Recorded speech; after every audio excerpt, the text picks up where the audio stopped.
ছেলে যত খারাপই হোক, যত অন্যায় অপরাধ করুক, শেষ পর্যন্ত বাপের সম্পদের মালিক কে? আরেকজন পৃথিবীর যত ভদ্র হোক, নম্র হোক, ও পাবে কিছু? মা তার সন্তানকে যতই মারুক, শেষ পর্যন্ত শলার দাগের মধ্যে, বেতের দাগের মধ্যে তেলটা কে লাগায়? মলমটা কে লাগায়? চুলগুলো কে আশ্রয় দেয়? জামা কাপড়গুলো কে ধুয়ে দেয়? মা ধুয়ে।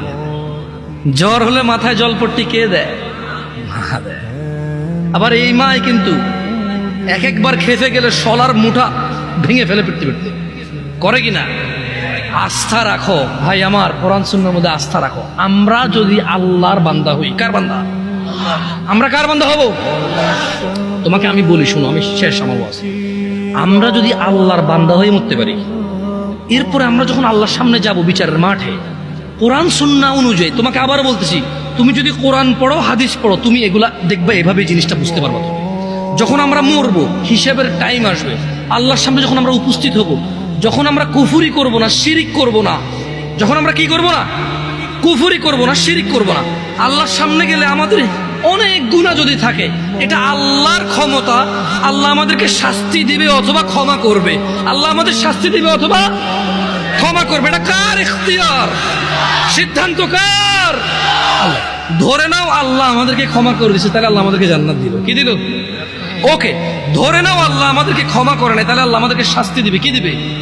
কিন্তু ওই যে আমরা মুমিন মুসলমান, এই শাস্তি চিরস্থায়ী হবে না। কি হবে না? কি হবে না?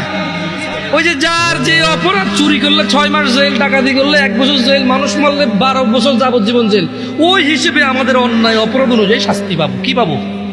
যদিও শাস্তি বড় ভয়ঙ্কর, আল্লাহ আমাদেরকে আশ্রয় দিকা। আমিন। আমি তোমাদের বলি, আবার বলি, শোনো, বোঝার জন্য বলি। আমি তোমাদেরকে কি বলতে চাচ্ছি, তোমরা কি বুঝতেছো ভাই? আমি বলতেছি না যে অপরাধ করো, আমি মূলত বলতে চাচ্ছি তোমরা মুসলমান হয়ে মরো ভাই। আমি মূলত বলতে চাচ্ছি আমি যাতে মুসলমান হয়ে মরতে পারি, কারণ মুসলমান হয়ে মরলে অন্যায় অপরাধ থাকলেও আল্লাহ যদি ক্ষমা করে, তিনি গফুরুর রহিম। আর যদি আল্লাহ বিচার করে, তাহলে তিনি কহ্হার, কঠোর। তিনি যদি শাস্তি দেয়, কেউ শাস্তি ঠেকাতে পারবে না, কিন্তু তিনি কারো উপরে জুলুম করবে না, অপরাধ অনুযায়ী শাস্তি ভোগ করবে।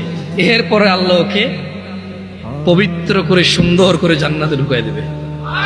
আর শোনো শোনো শোনো শোনো শোনো শোনো শোনো, তোমার চাইতে ছোট জান্নাত কেউ পায় নাই। তুমি এই পৃথিবী সমান 10টা পৃথিবীর মতো জান্নাত পাবা। সুবহানাল্লাহ।